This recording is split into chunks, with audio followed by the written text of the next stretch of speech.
All right, we're looking at a massive omnibus today, and one of DC's probably biggest, if not biggest event of all time, or at least up there. And today, we're going to take a look at Infinite Crisis, the omnibus, which pretty much is everything before Infinite Crisis, and then the book ending on the event. And that makes sense in this case because, my god, the payoff really works, especially if you're invested in the DC universe at this moment. So, of course, I like to talk about what's inside, and there's a lot in here. There is the Infinite Crisis 1-6, which is the main event. But, outside of that, we get a lot. We get Days of Vengeance 1-6, Action Comics 826 and 829, Adventures of Superman 639 and 642, Countdown to Infinite Crisis, which starts off the book, which I'll get to in a minute. And then there's Infinite Crisis Secret Files 2006, the OMAC Project 1-6, the OMAC Project Crisis Special. There's Superman 216 and 219, Villains United 1-6, and then Wonder Woman 219. So there is a lot here.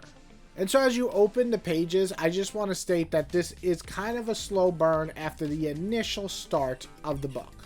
But what opens up the book is Countdown to Infinite Crisis, and this is Blue Beetle like you never seen him before, on a mission, trying to stop villains, trying to get ahead of what's gonna happen, and guess what? It's not going well for our friend, and it is just kind of a heart-pounding, set the stages, set the stakes of this entire event, this year-long event that ends in Infinite Crisis, and it is one of the best intros to an event, if not my favorite of all time. Now, I'm going to talk about Infinite Crisis towards the end of this review because that covers my favorite portion of the entire book. But let's talk about what builds it up because it does deserve some praise too for a lot of it.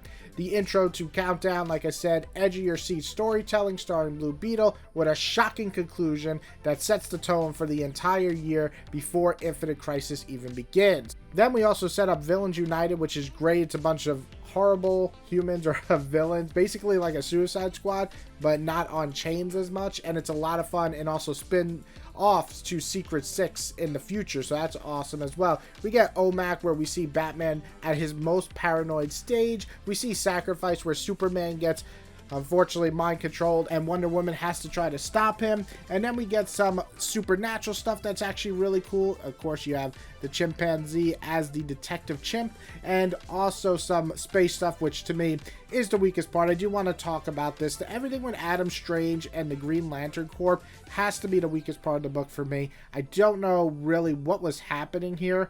Not that I didn't understand it, I just don't understand why it was so boring compared to the rest of this book. And unfortunately, it does take up a good like 150, 200 pages. So this is the weakest part of the entire book, and it really sucks because it's like closer to the end. So you get this ramped up style of a book throughout, and then you just hit this, and it's just like a roadblock that just tells you, no, no, no, this is going to suck for a while. Now, other people have enjoyed this part of the book, but unfortunately, this is the worst part of the book.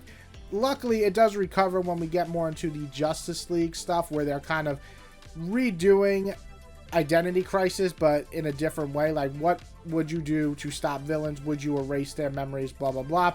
All that really works. And then, finally, after all of that, all the build-up from OMAC and Paranoid Batman to Wonder Woman having to kill, to Superman unsure what his role in this whole universe is, we get to Infinite Crisis. Now, Infinite Crisis is a wonderful event in my opinion, especially if you're a big investment in the DC universe at this point. It has a great payoff.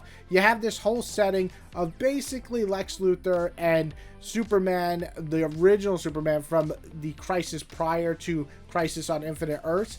And basically you also have Superboy, who this Superboy is very, very mad about this world that we're currently in. It's so violent, it's so nasty, everybody's mean, and he's just losing his fucking mind, literally having a mental breakdown. And really, Jeff Johns is kind of just saying this is how he views probably crazy, insane fanboys. And after being online and being on Twitter and being on Reddit and being on all these forums, it's about right. It's about right. There's a lot of Superboy people out there, Superboy Prime, I should say. Superboy Prime, though, is extremely powerful. He is one of the most powerful beings in the DC Universe, and when he does start to lose his mind, he wreaks havoc, going after Superboy of the regular universe, Carter Kent, and also just taking on pretty much every single superhero in the DC Universe, and doing a pretty damn good job of holding them back or beating the shit out of them, or killing them. Infinite Crisis has a lot of stakes, and what really works is that even the deaths have payoffs. They're building towards something after, or they were building towards it for that moment for their character to die. I really liked all the deaths here. They all really resonated with me. I mean, there's a couple offbeat ones that just kind of happen quick. That kind of a little iffy, but you can only do so much in 6 issues and display it as well as you can. But overall, Infinite Crisis is one hell of an event, and luckily this Omnibus, the way it builds towards that, only makes it stronger. That's the best part about this Omnibus, is if you're reading it from start to end, you feel the gravity of this event because you read everything that's building. It's all building blocks till Infinite Crisis, where it just comes together and boom, creates magic. So yeah, I know I'm gushing over this event because I love it. The book itself is long. It's a bit of a slow burn at points, but if you love DC Universe, if you want to get deep invested into it, and you want to read one of the best events to ever touch comics, I think Infinite Crisis Omnibus is absolutely a must-buy. This is a rare event book that I'm going to give a very high 4 out of 5. Besides the Adam Strange very, very long and slog storyline, and then also I gotta say, not a huge fan of that Shazam storyline. That was fucking weird, but everything else really worked well. It was pretty good most places. Infinite Crisis, amazing. So overall, this is a 4 out of 5. Now, I hope you liked this review. If you did, hit that like button. That means a lot. If you love this review, hit the subscribe button. I got a lot more comic stuff and nerdy stuff coming out. And everybody, let me know what you think. Did you love Infinite Crisis? If you didn't, put that below. Or let me know what your favorite event is for DC Comics. I hope you guys enjoyed. And go read some really good comics because, well, that makes everybody happy, myself included. Have a good one.